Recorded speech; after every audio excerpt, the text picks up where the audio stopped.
Wanita ini, Ratu Ingrid, menggerakkan kepala sebuah patung.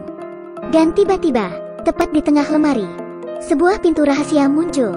Di dalamnya terdapat ruang rahasia yang aneh. Di sana ada seorang kurcaci yang sedang bereksperimen secara rahasia. Kurcaci itu tampak mengeluarkan sesuatu dari dalam toples, yaitu sesosok peri dengan bulu putih. Ternyata ada pula peri-peri lain di dalam toples, dan mereka tampak ketakutan. Ternyata, peri malang ini akan mengalami nasib buruk. Benar saja, kurcaci itu mengambil sesendok bubuk merah, lalu menaburkannya kepada si peri. Dalam sekejap, peri malang itu berubah menjadi bunga dandelion. Melihat itu, Ratu Ingrid tampak sangat terkejut sekaligus gembira. Apa yang sebenarnya terjadi? Ya, kali ini kita akan mengulas film berjudul Maleficent, Mistress of Evil. Mari kita mulai.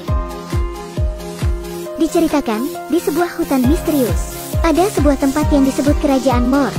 Mor adalah tempat tinggal peri dan makhluk-makhluk ajaib. Di sana mereka hidup bebas, dan alasan mereka nyaman tinggal di sana adalah karena kehidupan yang begitu menyenangkan. Karena ada seorang penjaga yang sangat kuat, semua orang yang ingin merusak Mor, begitu mendengar namanya, akan ketakutan. Ia adalah seorang peri bernama Maleficent. Namun di kerajaan Mor itu, ada satu gadis manusia. Ia dibesarkan oleh Maleficent sejak masih kecil, dan selalu dianggap sebagai putri kesayangannya. Ialah Aurora, putri cantik dari Raja Stefan, yang kini akan melangsungkan pernikahan dengan Pangeran Philip. Sebenarnya, Maleficent masih merasa ragu soal penyatuan hubungan manusia dengan kerajaan Mor, karena Maleficent masih memiliki perasaan trauma soal cinta dan manusia. Tapi untuk kebahagiaan Aurora, ia pun menerima undangan ke kerajaan Ulstead. Esoknya, Maleficent bersama Aurora dan asistennya, Diaval, bergegas menuju kerajaan Ulstead, tempat Philip tinggal. Di bawah tatapan ketakutan manusia padanya, Maleficent akhirnya bertemu ayah Philip, Raja John, dan ibunya, Ratu Ingrid. Maleficent tidak tahu bahwa Ratu Ingrid telah merencanakan sesuatu yang buruk padanya.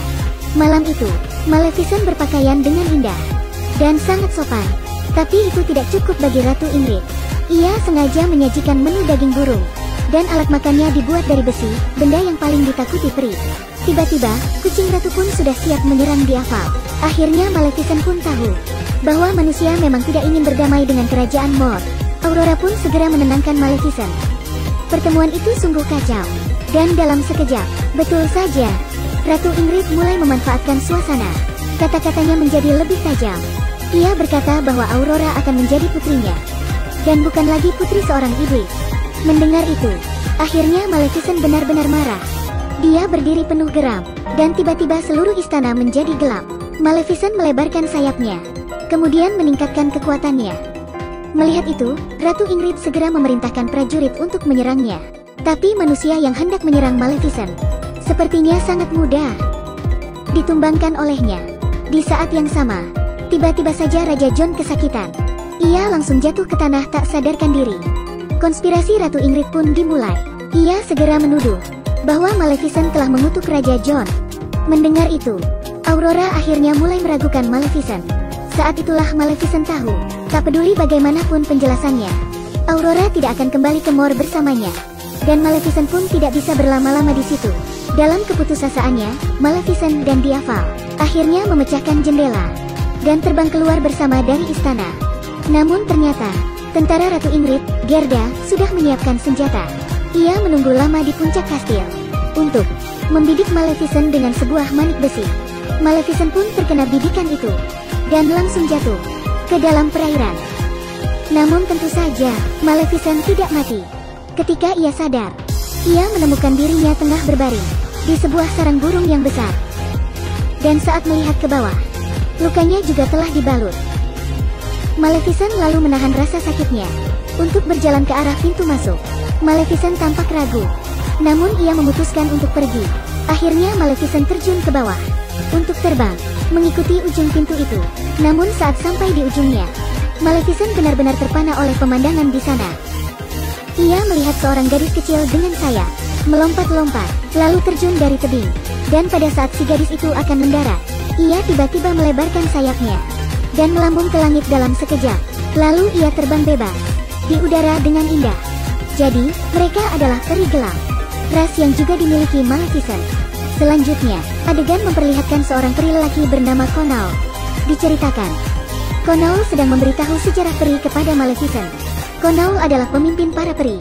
Ia jugalah yang pada saat genting menyelamatkan Maleficent yang sekarang. Lalu Konoul memberitahu rahasia besar yang dimiliki Maleficent. Alasan mengapa Maleficent sangatlah kuat, dikarenakan Maleficent-lah satu-satunya peri dari keturunan Phoenix, suatu ras peri kuno yang sangat kuat. Jadi, hanya Maleficent-lah yang bisa membawa para peri menuju sisi terang. Namun apakah jalannya akan mudah? Tentu saja tidak. Di saat yang sama, seorang prajurit peri, Bora, datang melapor. Katanya Ratu Ingrid telah mengirim tentara ke tepi wilayah mereka untuk menyerang. Setelah mendengar berita itu, mereka bertiga segera meninggalkan sarang dan pergi ke tepi wilayah untuk memeriksa situasinya. Ternyata, prajurit manusia yang licik telah lama menyergap dalam kegelapan. Dalam sekejap, manik-manik besi yang tak terhitung jumlahnya ditembakkan ke udara. Dalam keadaan terdesak itu, Konoul tiba-tiba muncul untuk melindungi Maleficent dari semua manik mematikan itu. Selanjutnya, Maleficent segera memakai kekuatannya untuk sementara memblokir serangan lain dari para prajurit. Bora pun juga memakai segenap kekuatannya untuk bertahan. Akhirnya, mereka pun kembali ke sarang. Namun kondisi Konoul sudah kritis. Dan di saat-saat terakhirnya, Konoul berusaha menghabiskan semua kekuatannya untuk diberikan pada Maleficent. Akhirnya, pancaran cahaya kuning makin membesar, dan Konoul meninggal. Dari kematian Konoul itu, Maleficent benar-benar melepaskan kepercayaannya pada manusia. Jadi, pertarungan antara Kerajaan Ulster dan Kerajaan Mor segera dimulai. Keesokan harinya, Ratu Ingrid telah memulai langkah kedua dari rencana horornya. Ia menyiapkan pernikahan Philip dan Aurora, lalu mengirim undangan palsu ke rakyat Kerajaan Mor. Tujuannya, untuk mempersatukan mereka bersama, agar dapat dimusnahkan dalam satu waktu. Sayangnya, rakyat Kerajaan Mor termakan undangan palsu itu. Semua datang ke Kerajaan Ulster untuk merayakan pernikahan putri mereka. Tapi sebenarnya, mereka telah masuk ke dalam perangkap Ratu Ingrid, dan Aurora masih dengan setia berada di kamar untuk menantikan pernikahannya dimulai. Sampai Philip datang dan memberinya sekuntum bunga. Namun Aurora mengenal bunga itu. Itu adalah bunga tumblum dari Kerajaan Mor. Philip berkata bahwa ia mendapatkannya dari sang ibu. Mendengar itu, Aurora mulai merasa ada sesuatu yang salah. Ia lalu menyelinap ke ruang ganti Ratu Ingrid dan menemukan sebuah patung aneh. Melihat itu, Aurora merasa canggung. Ia pun berinisiatif untuk menggerakkan kepala patung itu dengan lembut. Tiba-tiba, pintu rahasia pun muncul. Begitu dibuka, Aurora langsung masuk dan menemukan laboratorium rahasia milik Ratu. Tak lama, Aurora pun melihat sebuah mesin pemintal benang dengan jarum yang dahulu adalah alat kutukannya. Aurora pun menjadi jelas. Raja John tidaklah dikutuk oleh Maleficent, tapi oleh Ratu Ingrid sendiri. Aurora terlihat sangat terkejut. Menyadari kebenaran itu, tampaknya semua sudah terlambat. Di sisi lain, rakyat Kerajaan Mor sudah mulai merasa aneh dengan situasi yang sedang terjadi. Dan akhirnya, Gerda menekan keras sebuah tuts piano dengan warna khusus. Dalam sekejap, bubuk merah yang tak terhitung jumlahnya tampak dilepaskan ke setiap sudut ruangan. Begitu bubuk merah itu menyentuh para peri, ia akan langsung melenyapkan roh mereka dan mengubah mereka ke bentuk aslinya. Untuk rakyat Kerajaan Mor, tentunya itu adalah bencana. Bukannya mendatangi acara pernikahan, mereka malah mendatangi acara pemakaman mereka sendiri. Dalam keputusasaan itu, peri biru bernama Flite segera melindungi peri lainnya. Ia bergegas masuk ke pipa pemancar bubuk sendirian, dan akhirnya berubah menjadi bunga biru yang mekar. Ia berhasil menyegel mesin yang mengeluarkan bubuk dengan mengorbankan dirinya sendiri. Hal itu akan memberi kesempatan bagi yang lain untuk kabur. Dan di saat yang sama, para prajurit peri telah memimpin pasukan peri untuk bertarung melawan Ratu Ingrid. Mereka tidak tahu saja bahwa sang ratu telah menunggu lama di puncak kastil dan telah menyiapkan banyak bubuk merah untuk menghabisi mereka. Akhirnya, tibalah perintah sang ratu. Bola meriam yang tak terhitung jumlahnya itu telah diisi dengan bubuk merah dan langsung terlempar menuju pasukan peri yang sedang terbang. Pertarungan pun memanas. Bubuk merah yang terbuat dari campuran bunga tumblum dan serbuk besi itu adalah musuh alami yang tidak bisa dihindari oleh para peri. Maka di bawah serangan bubuk merah itu, para peri serta rakyat Kerajaan Mor menjadi tak berdaya. Sebagian besar peri akhirnya berhasil dimusnahkan oleh bubuk merah itu. Tak lama, makin banyak korban yang berjatuhan. Di saat yang sama, Aurora bergegas ke kamar Raja John untuk membuktikan semuanya.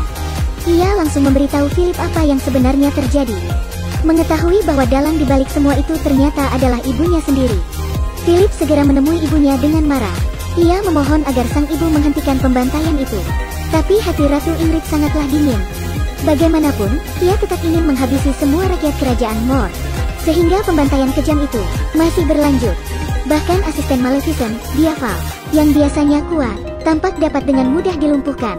Namun saat semua serasa tak ada harapan, tiba-tiba tubuh Diaval mulai berubah drastis. Dalam waktu yang singkat, ia pun menjadi beruang raksasa dengan paruh. Lalu ia berdiri dengan marah dan membalikkan keadaan dengan mudah. Ia lalu segera membuka ruangan tempat para peri dikunci. Akhirnya, para peri yang berada di bawah komando Aurora dapat lolos dari ruangan neraka itu. Dan begitu Aurora melihat keadaan di depannya, barulah ia tahu bahwa yang ia tunggu akhirnya muncul juga. Seiring dengan awan yang tampak mendung, sosok misterius jatuh dengan cepat dari langit. Lalu dengan kekuatan sihirnya, ia menghancurkan musuh di hadapannya dalam sekejap. Betul sekali, Maleficent sekali lagi mendominasi pertarungan. Ia menyelamatkan semua peri yang tertangkap. Dan dengan kekuatannya yang kuat, ia menghancurkan seluruh istana dalam sekejap. Lalu Maleficent yang penuh amarah segera mendatangi Ratu Ingrid dan mendekatinya selangkah demi langkah. Namun tiba-tiba, Aurora muncul dan menghalangi langkah Maleficent. Melihat wajah Aurora yang sedih, Maleficent sepertinya luluh. Di saat yang sama, Ratu Ingrid segera mengambil kesempatan untuk memanah Aurora. Melihat itu, Maleficent langsung membalikkan posisi. Ia memblokir panah itu demi menyelamatkan Aurora. Kini, tampak mata Maleficent memancarkan kasih sayang seorang ibu yang seutuhnya. Tak ada lagi kebencian dan emosi negatif. Yang ada hanyalah cinta. Bahkan pada saat-saat terakhir ia hendak menghilang, Maleficent masih membawa sorot penuh cinta untuk putrinya, Aurora. Lalu dalam air mata penyesalan Aurora, Maleficent pun perlahan menghilang dan akhirnya berubah menjadi debu hitam. Namun cerita belum berakhir. Selanjutnya, tepat setelah Ratu Ingrid menyingkirkan Maleficent dan tengah berbicara pada semua orang, debu Maleficent tiba-tiba mengeluarkan api dan berputar-putar. Tak lama, terbentuklah sesosok burung phoenix besar dengan suara kicau yang menggelegar. Burung itu mendominasi semua yang berada di atas istana, tampak hanya dengan mengepakkan sayapnya saja. Istana Ulstith tiba-tiba hancur dalam sekejap. Kekuatan burung phoenix itu tak bisa dibayangkan. Ternyata Maleficent dikatalisasi oleh kekuatan cinta seorang ibu, dan darah phoenix di dalam tubuhnya akhirnya terbangun. Maleficent telah berada di nirwana dan lahir kembali. Melihat itu, Ratu Ingrid segera memanfaatkan suasana. Ia langsung mendorong Aurora dari atas kastil. Melihat itu, Maleficent dengan buru-buru menyelam ke arah sang putri. Dengan segenap kekuatannya itu, ia jatuh dan membentur tanah dengan keras. Diperlihatkan ada goresan besar di tanah, diiringi oleh kepulan asap. Lalu di bawah perlindungan Maleficent, Aurora dapat berdiri tanpa cedera. Maleficent tidak akan pernah mengizinkan putri kecilnya terluka sekecil apapun. Ia lalu mengambil jarum pemintal dari kutukannya terdahulu dan menghancurkannya. Dengan itu, tidak akan ada lagi kutukan di dunia. Dan saat jarum pemintal itu dihancurkan, Raja John juga terbangun dari komanya. Philip lalu segera meniadakan perang antara manusia dan peri. Mereka pun berdamai selamanya. Lalu untuk menjamin Ratu Ingrid tidak membuat kekacauan lagi, Maleficent menyihirnya menjadi seekor kambing. Adegan kini memperlihatkan Aurora yang sedang memakai gaun pernikahan dan tengah berjalan menuju altar, diiringi oleh Maleficent. Akhirnya, Aurora dan Philip pun menikah. Sejak itu, mereka pun hidup bahagia selamanya. Dengan restu dari Maleficent, dan Maleficent sendiri kembali ke Mor dan menjadi peri terkuat di sana. Begitulah akhir cerita film ini. Bagaimana? Apa kalian menyukai film ini? Film ini memiliki pesan moral yang sangat bagus. Seringkali, kita takut untuk jatuh cinta karena merasa cinta itu membawa lara. Padahal, cinta yang tulus mungkin saja dapat membawa kita menemukan jati diri kita. Seperti halnya rasa cinta Maleficent kepada Aurora. Baik, sekian ulasan film kali ini. Terima kasih dan sampai jumpa di kesempatan yang lain.